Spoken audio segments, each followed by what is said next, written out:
There are 8 ways of knowing that we know today: memory, language, sense perception, reason, intuition, emotion, faith, and last but not least, our topic for this video, imagination. Imagination is the uniquely human capacity to envision that which is not, and therefore the foundation of all invention and innovation. A quote by J.K. Rowling. Imagination allows us to manipulate reality in our head, creating new possibilities and combinations of reality. Imagination goes hand in hand with creativity. Without one, the other cannot exist. Both lead us to make connections and predictions about the real world that have not yet happened. This can lead us to brilliant ideas, like the process of creating this video. Only a week ago, I was just an idea from the imagination of those 3 amazing people here in the front. Look at me now! This is only one example of how imagination can lead us to knowledge. Let's go find out more!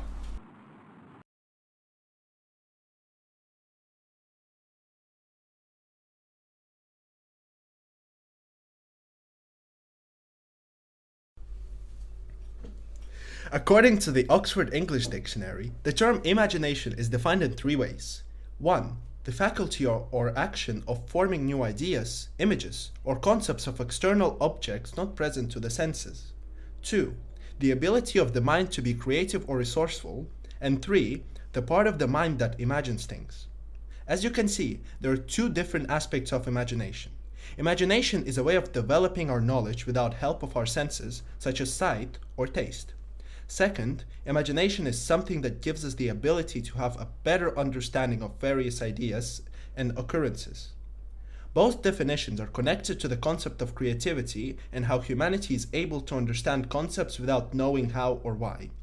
This is known as traditional imagination. A proof of this concept is summarized in a quote by a widely recognized speaker, Olivia Fox Cabane. Think of your favorite piece of music. Now imagine dragging your fingers across a chalkboard. Now imagine plunging your hand into a bucket of sand and feeling the grains crunch between your fingers. And now taste the difference between lemon and lime. Which is more sour? There was no sand, there was no lemon. And yet, in response to said a completely imaginary event, your mind produced very real physical reactions. In this quote, Ms. Cabane points out how powerful traditional imagination is. There is another form of this phenomenon called propositional imagination. This form of imagination branches out as the idea of imagining things being different from what they are now. For example, if United States lost the Revolutionary War, or if Nazi Germany would win Second World War.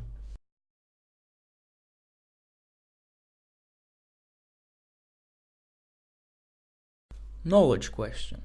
How can imagination help us understand and model the world around us?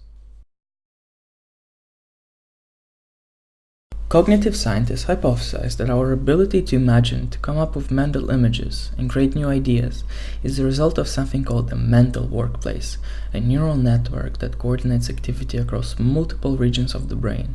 A new study from scientists at Dartmouth College gives us some insight by imagining the brain regions involved with mentally manipulating images.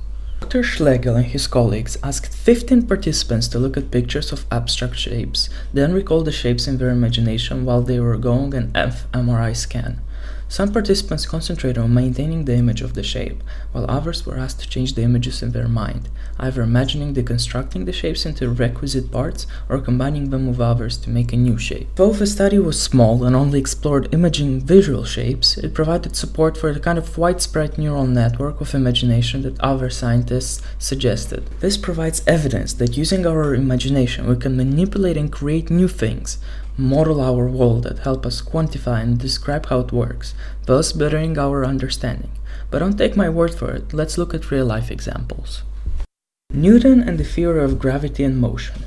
The equations Newton created for motion of planets and particles are single-handedly responsible for our technological progress. None of that would be possible without Newton's imagination. He saw an apple fall from a tree, and using his imagination, he manipulated that idea and discovered the laws of motion and gravity.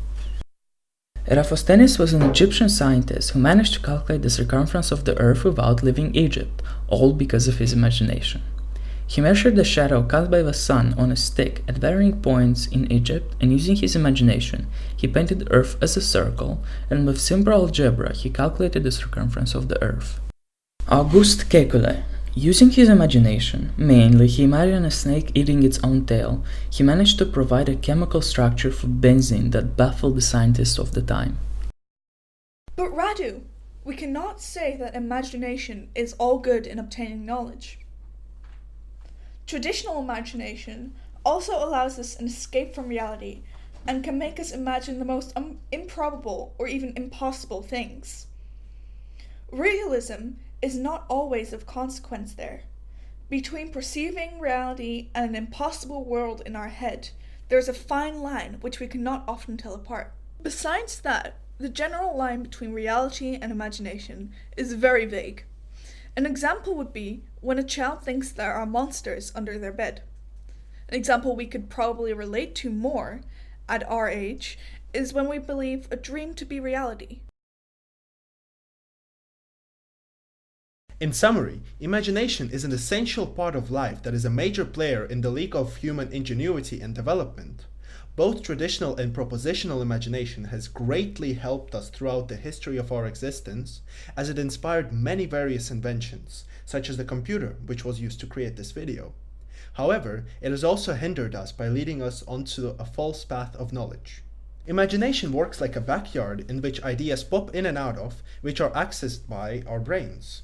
Some food for thought: do the benefits of imagination outweigh the disadvantages in acquiring knowledge?